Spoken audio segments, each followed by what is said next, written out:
Hello, everyone.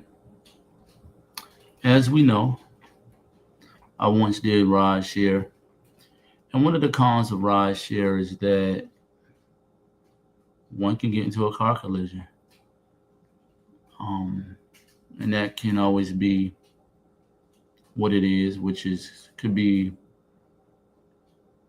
in my opinion, about 85% negative. The other 50% it can be positive, depending on one's perspective. I'm going to read an article from The Hill, written by Cameron Jenkins.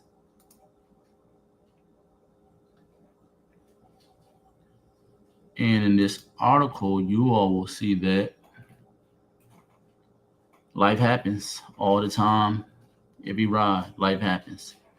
A Massachusetts man is suing ride-hailing company Uber for $63 million after he was left permanently paralyzed following a car crash he was involved in while using the service. William Good, 30, decided to take an Uber home in April when the driver crashed into a parked car.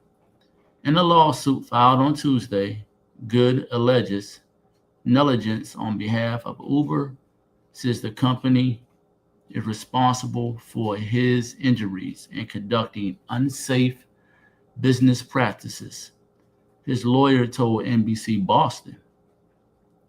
The lawsuit also accuses Uber of failing to appropriately screen, hire, and supervise their driver, resulting in severe and life-changing injuries to Mr. Good, who is now a quadriplegic, the Associated Press reported. Good's lawyer, Victoria of Migarin Law, wrote in a press release that during his ride, Good felt the Uber driver swerve before crashing the car, and that he proceeded to ask Good, who was then paralyzed, to get up repeatedly, then move with him, NBC Boston noted. Mayer also reportedly said that the Uber driver had been hired even though he had a lengthy driving history and prior driver retraining. I struggle daily with the knowledge that this Uber employee was hired as a professional driver, a spokesperson for Uber told the Boston Globe that the company cannot comment on the pending litigation. Sad, isn't it? But again, that is someone's reality right now. But I will start off by saying this. I was once responsible when I was doing the Rideshare app. I was in a car accident and it was my fault. And since it was my fault, I took accountability. Fortunately, thankfully, and luckily, everyone came away from the accident in great spirits. No one was injured. There was no internal bleeding. It was nothing wild and crazy how it could have been. But this is the thing. And I wasn't kicked off the application. So this is quite interesting. And it's sad too. Let's start with William Good, 30 years old, hitting home to end his day, allegedly, maybe. I don't know. I wasn't there. Or he was just going home to relax. The point is, he was already doing what we all do now. You know, stranger danger, they once said when we were once young, but we're way beyond that now. It's now, hey, convenience, getting home, life happens, don't have to take a taxi. So he gets into this car in the month of April. I believe he's headed home, a normal day. And then we don't have the name of the driver, so I don't know what his name is, but this driver was just not focusing on the road, what it seems like, allegedly. Again, allegedly, because there's, as we know, still in court and things of that nature. So allegedly, he wasn't paying attention, and there's crazy consequences coming from this. Now, as I read not too long ago, near the bottom of the article, it talks about how basically saying that this has been documented, meaning because they had to lengthy driving history and prior driver retraining, which tells me that allegedly, maybe, possibly, he was kicked off of the app and he had to pay roughly $50, maybe $100, depending on the application, to get back on the app and start driving again. So Uber is definitely responsible for this. And Uber is responsible because they hired him as a contractor. Now, I know why they hired him. One, for tax benefits, making more money. But I'm not blaming Uber for that. Business is business. I don't take it personal. That's the way it goes.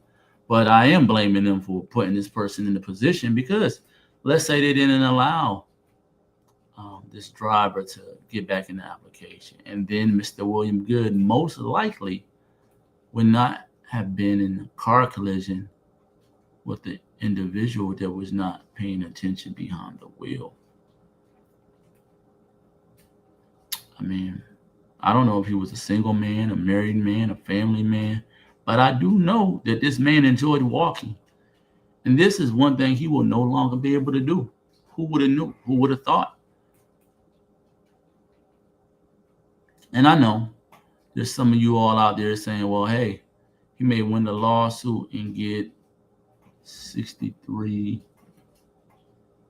million, I believe. Let me double check. I don't want to speak wrong. Yeah, 63 million. But this is the thing. Yes, 63 million is a lot of money. And yes, there's a lot of things we can do with 63 million. We can pay off student loans. We can buy rental properties. We can take trips all around the world.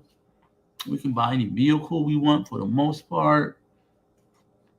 We can even waste it on family members, waste it on friends. We can waste it in the strip club. We can waste it in the clothing store. But let me tell you what money cannot buy. It cannot buy you the ability to walk again. It just can't. Now, will this help him with his medical expenses? Yes. Will it take a burden off of him economically? Yes. But if you was to ask Mr. William Good, 30 years old of age, would he rather have 63 million? Or would he like the ability to walk to the kitchen or walk to his car or walk himself to the restroom? I believe he will say yes every single day. Not just one day of the week or 3 days of the week, but 7 days of the week. And you all tell me out there, those that have done Rideshare from a business disposition and those that just took it as a customer position, are those that you all that drive and just drive yourself for friends and family. Imagine you being in an accident in a company or someone is held liable and they have to pay you 63 million. But the caveat, you're no longer able to walk. Are you satisfied? Are you smiling? How are you dealing? Do you think you will have mental health issues? Even though you can deal with the reality of these events, you think you will go into a depression? It wouldn't surprise me if Mr. William Good goes into a depression.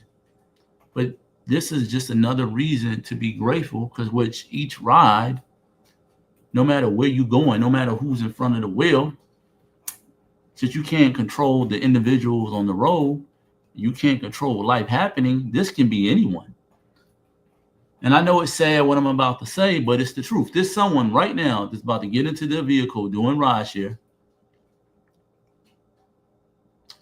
and it's going to be a collision. It's going to leave them not being able to function as they once was. And this is the thing.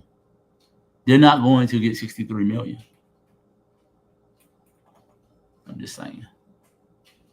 But I'm from the school of belief that no amount of money is going to help them. It just isn't. I mean, I'm sure there are other stories out there of people getting into car collisions and receiving a large sum of money, but it helps probably for a moment in time. But after that, it's like It's not going to do anything. It's just not. I mean, and then to this driver again, he moved Mr. Good even after the car accident. Like, he didn't ask, hey, Mr. Good, are you all right? Mr. Good, my apologies. And I wonder what Mr. Good was thinking prior to him swerving. The driver, from what I just read, it don't even seem like he apologized for swerving, which leads to another question. Why was he swerving? Was the road wet? Was he speeding? Was he not paying attention? And this is another thing. I think the driver was always like this prior to doing rideshare. And we know because it was documented. Allegedly, he was doing these things. Like, let me say that again. Allegedly, he was doing these things. It was documented. It's a history. It's a track. It's a footnote of him having to take training again. And since how you do one thing is how you do all things, I wouldn't be astonished. But again, this is just some of my thoughts on this situation. You all like, share, and subscribe. You all can tell me in the comments what you all think. Would you trade being in a car collision by way of doing Uber for a 63 million output? Would you take that trade off? I would not again. Yeah, like, share, and subscribe, and you all continue to have a good one. Peace.